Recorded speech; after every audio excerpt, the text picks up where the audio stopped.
Another week and another 30-minute long episode. Lord of Mystery fans are eating good. I'm assuming this is going to be the norm, that every single week is going to be 30 minutes, which is just awesome. There's just a lot of stuff to get into with this series. I've already kind of mentioned it in my first impressions of the first 2 episodes, and I still hold true to it in episode 3. This writer has all this stuff like built into his story, and it's just... I eat it up.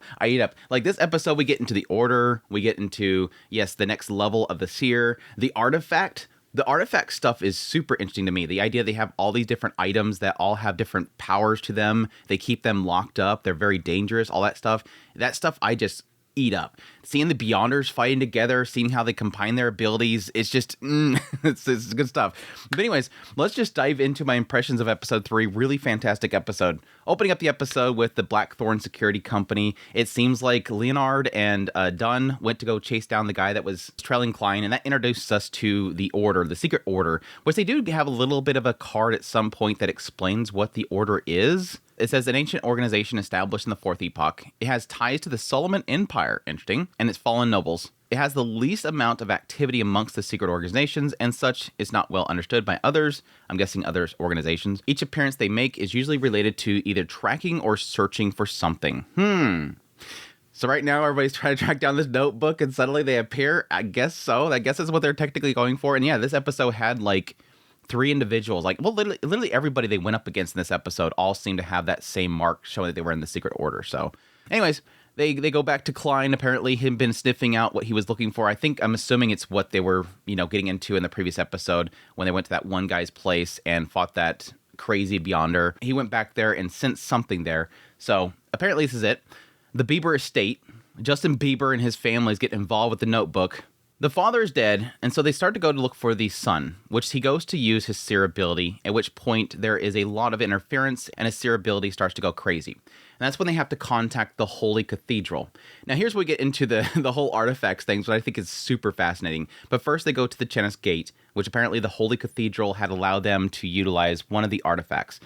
First he gives them a topaz pendulum, which apparently topazes are able to essentially improve the divination abilities that Klein is able to use, which is very interesting. So using it as sort of a catalyst. But they got the authorization to use grade 2 sealed artifacts. They're joined by Dally as well as 2 other Beyonders. One is Harson, and he's a sequence 7, which I think that's equal to Dunn. I think Dunn is the only one in our current group besides Dally, which is now rejoining them. That's sequence 7.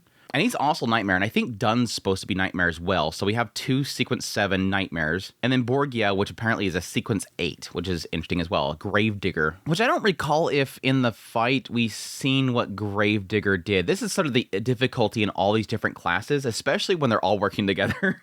It's like trying to figure out what exactly is happening on my screen is being caused by somebody specifically. Like I've seen, like especially in this fight as well, in this episode, and we've seen it previously in the last episode, with Leonard as a midnight poet, it does seem like he is literally reciting a poet, and it's creating some sort of effect around him.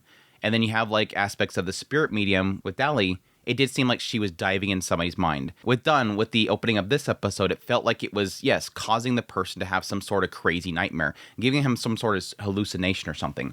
But yeah, seeing them all together, it's very difficult to figure it out. So I'm not really sure quite yet what the Gravedigger was doing. So hopefully, maybe I can go and look through the... I watched the fight twice. And it's hard to really get a sense of what the hell he's doing there. I would assume it's more of like a melee type of thing. Because I think in the previous episode, they mentioned the idea that corpse collectors were very defensive. So being a gravedigger could be an evolution from defensive to more offensive. Sometimes that happens with a lot of class systems. Anyways, that's a complete tangent there. They go and get the artifact, which just scares Dunn. He's like, wait, this thing's pretty crazy. Even though earlier he's like, yeah, it's a level 2 and we're getting a dangerous one. Wait, this is too dangerous. Which, yes, they go to the meeting room, and that's when one of the members says that he's on duty to be control it. This is 2049 artifact. This thing was super cool. This is the stuff that I eat up. And so when they had this whole sequence of bringing out this puppet, I was like, this is cool. Now, the interesting thing is at the very beginning, he's like, okay, everybody do this and don't stop doing it. Everybody immediately starts doing it. I think everybody was clued in. Yeah, when this guy says do this thing, we're dealing with a very dangerous thing here. Do it. Now, they could have experience with it, so that's why they probably all jumped to it. But yeah, when Klein was like, why am I getting the sound of, like, morning workouts for like middle school and stuff like that. All these kids getting up there for the radio calisthenics and stuff like that, doing their exercises and everything. It got the music playing. And for a minute there, I thought that's what it was going to be. I thought it was going to be this thing where all artifacts in this world were going to be some sort of item from our modern times, Japan or whatever. And everybody in this world thinks it's some oddity that is doing this. So it was going to be literally a radio that is playing that whole theme and everything with the exercises. But no, it was just his mind doing exercises.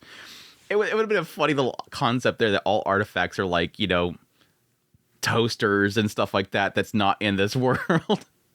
Anyways, the puppet was crazy, though. Him coming out of that briefcase immediately goes to Klein.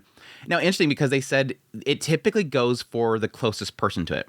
And we find out very quickly that the moving of the arm is not really necessarily to ward it. It is to signify to other people that when you stop doing this, you're being controlled. And so they can go over and they can pat you. That was interesting, because I was like, well, why is Leonard not affected by it? Why is he hitting him on the back? We find out later on that Leonard is able to break out from this stuff. But anyways, that's beside the point. But yeah, it's a signification there. And it's interesting because it goes directly after Klein, and they say it's probably because he's gotten close to the notebook. Oh, it's coming after you rather than the person closest to it because it smells the notebook on you, basically. I wonder. I mean, that could technically be enough. I can totally see that being enough, but I almost wonder if there's an element that there's something of a notebook possibly in him. I mean, we'd seen in this episode somebody consuming the notebook. But I think if he had a notebook within him, I think that puppet would be going crazy after him. I don't think it would have gotten distracted by Dunn or anybody. I think it would have been honing in on him. I'm coming after you. It could just be simply a smell. But I wouldn't doubt that Klein has at least a fragment of it in him. Maybe he put it on the, maybe he put a page on the bullet. Okay, that got dark. That got dark. But anyways, yeah, he just chasing him around. That thing's crazy, just chasing him everywhere. I have to admit, kind of got me a little bit when he was looking over the couch and asking about why is it not control everybody, and it just jumps up in the screen. It got me a little bit. But yeah, they're like, nope, that can't happen. Flag. When he said, no, that's an impossibility or something like that, I'm flag. I wonder if they knew, because they didn't really mention anything about it afterwards that like, wow, it actually did control all of us. I think they probably knew that there was a chance that it could do that. I almost had a feeling that later on, when he was talking about the clown, I thought he was talking about the clown puppet, that it was essentially feigning. And I was wondering if that was a possibility that the puppet was always acting like it wasn't powerful, just to have people around it let down their guard for the one day that it finally has something at once and it will control everything and take what it wants. I could see that as well. That it was because of what was going on around it, with the notebook being present, it just kind of triggered it to go crazy, use its full potential. But anyways, yeah, they throw down a coat, and the thing goes after the coat, signifying that, yes, they are tied or descendant to the Antigonus family. So that's their idea there, that, yeah, we brought the right artifact. It's, in fact, confirmed at this point. They're all tied together. We got to go after this time. Now, it is kind of curious as to why, I'm assuming they'll get into that eventually, why the Beibers being descendant of the Antigonus family is the most important thing here. My assumption, based on what I'm kind of seeing here, is that if they do in fact have one of these notebooks and they're a descendant of that family, the two of those together is extremely dangerous. Like, they can untap something very important with the notebook, or some sort of power, they can untap it. And so they do want to go after anybody that's tied with the family and the notebook. This is two birds, one stone, plus an immediate danger. So anyways, that's why they decided to rush over there quickly. Which, yes, we cut over to some dude basically consuming one of the notebooks, doing some sort of ritual to consume the thing inside of its stomach. And some random dude from the Order who I'm guessing... So here's the thing that I didn't really catch from this whole scene. You do have one guy's doing a ritual in order to consume the book inside of him, which I'm not sure if that was supposed to be the son, the Beibers' son, Ray Beiber, I think that's what they're saying his name is.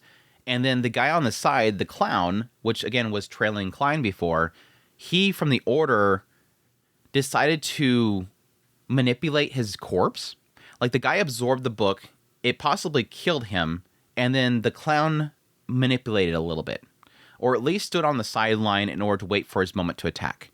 But either way, later on, they claim that the guy was not just a Beyonder that's out of control, he's dead. So that makes me believe that maybe the ritual in order to consume the notebook didn't work like he was hoping for it to work, and he died in the process. That was the only part that I really didn't understand. Is I'm assuming this was Ray Baber, or whatever his name was, the son of this family, and that he was trying to consume the power of the notebook. But why they said specifically that he was dead, that this is a corpse. But anyways, like I said before, this scene was absolutely incredible. I wish I could kind of get a sense of what the hell's going on. I'm sure the book is probably a lot more in depth about what's happening. But again, I really love how they're intertwining everybody's abilities. With Dunn, it did seem like at some point he used like a really strong physical punch, which was awesome. Jumps on the dude's back, just punches him in the ground. I think that was Dunn. But yeah, like before, Leonard using his Midnight Poet ability to kind of create this sort of illusion around them. The entire time, Dally's trying to find some sort of weak point, which I would assume, again, she's diving into the dude's head in order to find out where he's most vulnerable, in order to give that information to them. At some point, we had Klein actually join in using some sort of gamma ability, which I'm guessing is probably mysticism, because he said that he wanted to study that stuff on the side along with his, his path that he has. He told Neil that he wants to look into mysticism, so maybe that's part of that. I don't think it's him manipulating his, what I would assume right now is the other Beyonder's ability, the fog control, the manifestation stuff. I think this is probably just mysticism. But yeah, it was a cool fight. It was a really cool fight, really amazing animation. The last shot with Dally going in there with that crazy finisher was just freaking epic. Which just all does make me kind of question if, as you progress in sequences, if possibly it's sort of a class system similar to something like a tactics game or something like that, where, let's say, for instance, with Klein, he's able to do divinations and whatnot. If when he goes to 8, if he goes to Clown, does he still keep that divination, those abilities, and then he's just progressing to the next stage? So there might be like an element of carryover of abilities. Why I ask that is because, yeah, with individuals in this fight particularly, I think Dunn and Leonard are technically from the same path. Does Dunn have all the abilities that Leonard has? He's just letting Leonard basically handle all those abilities while he does stuff that's kind of more to his level of 7. That kind of stuff I'm kind of curious about if we'll ever get into. But yes, after they beat the thing, that's when we have the appearance of the Clown, and this was very interesting. At first, they're trying to take him down, and he keeps creating illusions that they can't hit. At some point, yes, Klein does realize, okay, it seems like he's reading people, so let me just leave it to RNG. He just randomly shoots. I thought what he was doing was sort of trying to predict where he was going and then shooting ahead of his path, but he just says he's just RNGing it. If he's reading us, let's just fire at random, and somehow he got an SSR the first freaking time. He just gets that rainbow right the first time and hits the guy. Now, here was the interesting thing, because right when he gets struck, it seems like he's moving the wound. So I'm kind of curious if this will end up being one in the path that Klein is in right now, because it does get into the idea that this guy is a previous seer. This guy, they're claiming, is at least a 7 or above. And currently, Klein is 9. He's seer. So that means that 9 is seer, 8 is clown, and they're claiming this guy is possibly whatever 7 is or above. So that makes me believe that abilities within this chain will have things like creating an illusion that you can, disperse. And yes, transferring wounds. That's a very interesting thing there. We kind of got a glimpse as to future potential abilities that Klein will basically have, which, again, goes to what I was talking about in the first episode, how Gustav was upset that he didn't choose something like Seer. And this is kind of an example of that. Seeing all the tricks this dude had was pretty crazy. Like, if somebody really powerful comes across Klein and he has things like this, he could easily escape. He can easily get around people. He can use these abilities to a great advantage. And again, like I've stated before, if he, in fact, to my theory, has 2 Beyonder abilities, one being the Cloud Manifestation and those abilities, that's incredible, dude. He's going to be massively OP. But anyways, yes, it seems like he was goading them for a while, all waiting for the moment that he could release the puppet. And that's when the puppet comes out, and again, reveals that it can actually control everybody. Despite what they said, it literally controls everybody, freezes everybody in place. And Klein at that point is struggling, trying to figure out how he can get out of it. He's got to get some sort of external force to bump him, to wake himself up. And that's when he decides to use, yes, the ritual again. He goes into the fog realm where he uses divination in order to find out if it's okay to go back. And divination says it's good. He goes back. It's not actually good. But it does seem like because he was in that realm for a brief period of time, I'm guessing that's what kind of broke him from the puppet's control. And when he returns, the guy starts to offer him a way to free him and all of his friends. Now, here's an oddity, because I'm kind of curious if any harm would actually come to them. Like, is the puppet even harming them at this point? Would they just be stuck there until somebody comes by and releases them? Or does the puppet eventually come and kill them or consume them? That's a kind of an interesting thing there. But the guy's offering to release him. You just got to give me the notebook. And I'm going to even butter it up even more for you. I'm going to tell you the next sequence because I'm a previous seer. I kind of like you. I like you ever since I seen you way back there at the very first episode. I'm going to tell you the next sequence. It turns out later on it's Clown. But, yeah, offers that to him, goes to take the notebook, and then Klein then takes action there, freaks the guy out. What I'm kind of assuming happened here is that he thought Klein was still being trapped, obviously, because he was offering it. Hey, I'll release you. I'll help you get released. You know, you just got to give me the notebook.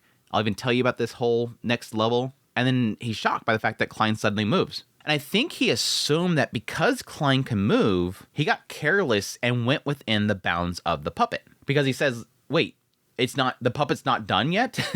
And he gets trapped by it. I think he was purposely staying in that outer area and only sending illusions in to keep away from the puppet. And now him thinking that it's done, he slipped up. But the more interesting thing is that he very quickly wonders why Klein isn't affected by the damage transfer. He has some way of transferring damage, and it wasn't really working for him, which, again, I kind of assume is just the fact that maybe possibly these abilities are affecting the person physically or spiritually, and him going to this other realm and then coming back has sort of disconnected that whole thing. Either way, it was a really cool little fight. Really cool use of abilities. And again, has me really intrigued by Klein achieving that level. But yeah, the guy goes to die, keeps yelling out Hornicus, Hornicus, Hornicus, Hornicus, Hornicus before he seals up the puppet. Again, a little bit of a jump scare with the guy jumping up there, but I kind of expected the guy wasn't going to be done, but he's still dead. But yeah, after the fight, Leonard comes up to Klein, says that he was going to help him out, because we seen him briefly kind of listening in on him. Kind of made me feel like if he did take the whole clown thing, he was probably going to be a traitor to them all. But no, he says that I figured that you'd have a way of breaking the control, just like me. Don't dwell on it. This world is bound to have people like you and me. I wonder if that's implying that Leonard has something similar as Klein. Is he possibly an isekai as well, kind of like Klein, and thus has a way of getting to another realm and coming back? Is he going to be a fog controller too? That he has some sort of other plane of existence that he can go to that broke his as well? I'm kind of curious. Because he's just a midnight poet. He's not that high in sequences. I think he's sequence 8. So he's not like really powerful. Or maybe there's certain people that have just not isekais, just people that have very peculiar abilities that are outside of your typical path of divine. But yeah, then we have the conversation with Klein and Dunn after they lock up the 2049, and he asks him why he thinks that the guy basically consumed the notebook. And he said, yeah, people that are affected by ancient occult powers often make rash decisions. I can see that possibly being true. I mean, probably say that Dunn is lying here just to make it to where Klein doesn't read too much into what's going on. But I could see, based on the conversation they had previously with all the gravestones, all the fallen beyonders that have worked for them, he could possibly see sort of rash decisions in what a lot of those people did. He said it drove them mad in a lot of cases. So I can see him sort of just seeing, yeah, people do that. They get crazy with this stuff. But yes, Klein also mentions that he has one more thing that he found out, is that he already knows the corresponding sequence 8 of Seer is Clown. Now, this is interesting because I had no idea that this was a secret. And that's kind of an oddity there, that apparently this isn't public knowledge. Like, each sequence and what they're called is not public knowledge. Like, when Klein meets all the other Beyonders that walk up to him when they're going to get the artifact, everybody walks up and they're announcing what their sequence is and what they are. But yet, Clown is some sort of secret? Question mark? Yeah, back when Harson and Borgia and Dali showed up, they go sequence 7, Nightmare. Sequence 8, Gravedigger. Sequence 7, Spirit Medium. Why is sequence 8 Clown seemingly a secret? Yeah, that's the oddity. I don't understand why this feels like some sort of revelation. Unless there's an element of it that's special. Like, it's not that Klein was told by the guy, oh, the next sequence is clown. Shock, now I can unlock it, right? Now I just have to find clown. It could just be like there's a code about it that he found out. And now he's telling the commander, I know the sequence 8 clown. And that's him saying, basically, I know what the sequence is, the password, so to speak. It's just giving us a dumb theoretical, just a password. Something like that. Because it seems like odd that everybody else announces what they are. And it's like, why would 8 clown be secret? Which, yes, does get into the later scene as everybody's buttering him up. And at some point, he feels like something is changing inside of him. There's some water drop that's breaking inside of him. He thinks it's digesting the potion, which I don't think that's going to be the case. He's already seer. The potion was to unlock seer. So I'm thinking it could be more of a potential thing that's opening up that's probably specific to him. But it could be. I would wonder if possibly he can unlock, that would be an interesting, unique ability that Klein could have. If he could possibly unlock different sequences without the potions. Because now he's thinking, I just got to go get the next potion. Like now that you know what it's clown, you have to go find the potion. And so there's just shops that have clown. You just don't know which one's your sequence, and he discovered it's clown. So, I know it's clown. Gotta drink the clown potion.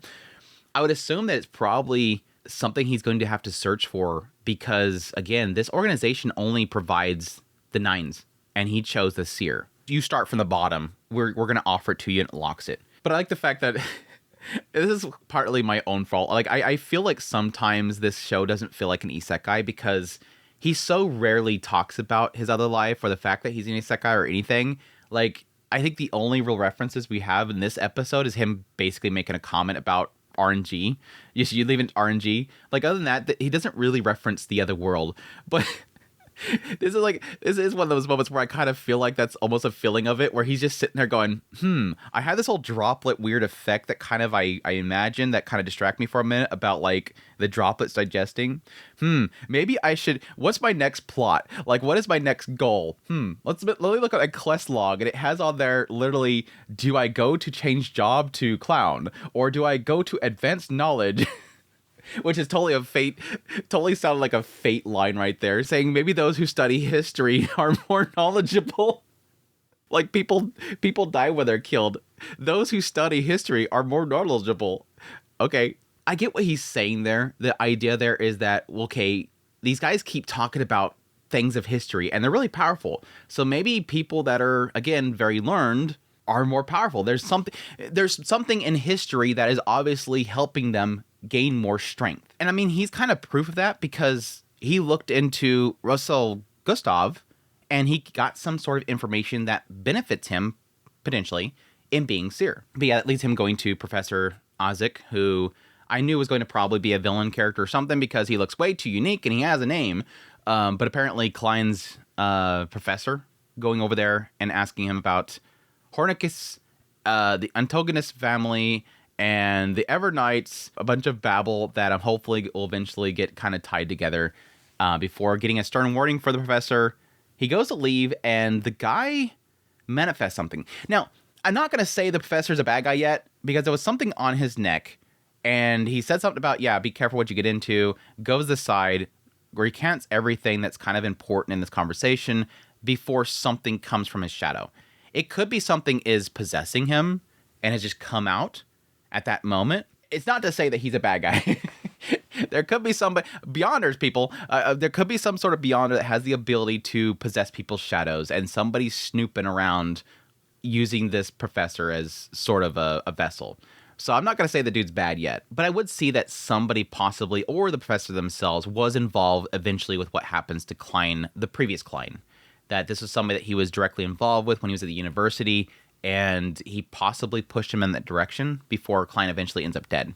And now he's back. But anyways, really cool episode. Did I miss anything? I feel like I just kind of ran through this stuff. I took a bunch of notes, and I'm glad that I barely even read most of it because it just kind of flows. I do like that despite that there's so much happening in each episode, at least it seems mostly coherent, even though there is a lot of elements that it does seem like they're trying to piecemeal in and breadcrumb in that we can kind of absorb over time, which I think is being done very well so far, despite the fact that I've seen some messages by the director saying that they did want to rush a bunch of this early stuff to get to the good stuff. As a Donghua only, I don't feel so far that it feels bad. The only part that I feel has been bad so far was, again, that first scene where he met Justice and Hangman, I think what his name is, the two individuals inside of the Divine Plane. That felt off because it felt like he just goes, I guess I'll be the leader of this organization. And they're like, yeah, let's make an organization. All right, let's make an organization. All right, we'll be back later. It's like, dude, you were doing a ritual to go home. How do you even know if you can come back or if you're going to be back? It just felt weird. Other than that scene, I feel like everything's been pretty cohesive. Yeah, the pacing does feel like it's trying to bump next scene, bump next scene, bump next scene. But I think that's probably they're trying to keep very short attention span fans from not watching. But anyways, I've been enjoying it. I greatly appreciate you guys' support. My video last week did very, very well, and I greatly appreciate you guys' support and kind of going along this journey with me, especially all the Lord of Mystery fans out there. I hope you guys enjoy watching a non-reader's perspective of this whole situation, probably driving you guys crazy with whatever either is not translated or adapted properly, what is skipped, or what I'm getting horribly wrong. That stuff's always fun. I did check out one of the shorts that they had on the side. I know that a lot of people are saying that Crunchyroll cut the shorts from the anime. My assumption there is it's probably more so, I think they call them theater cues. The chibi shorts are technically, in a lot of cases for a lot of series, a separate license. And Crunchyroll probably didn't license that. And thus it's not included in it. It's not cut off. It's just that's a different show. In a lot of these cases, like, for instance, with ReZero. ReZero, every season has ReZero break time. And they're very short shorts that are off the side that do have a lot of story significant stuff. And they're completely two separate licenses. And like with season 3, Crunchyroll did not get the break times. So I'm assuming that they probably just was separate licenses. They didn't pick it up because I think there's another broadcaster that's not showing the shorts as well. But anyways, that stuff aside, blah, blah, blah. I did check out the first one that does explain how he gets the ritual to go over there. Hopefully I'll be able to check out the other two this next week, and I'll maybe give some comments on those as well. I'm hoping they have a little bit more insight and some information. But anyway, that's all for me to long-winded say. I'm invested in this show now, and I'm very interested to see where it goes from here, and I greatly appreciate you guys' support. If you like this content, you want to support the channel more, hit the like button down below, become a member of the channel, all that stuff. Leave a comment. I greatly appreciate you guys' support. Until next time, y'all take care.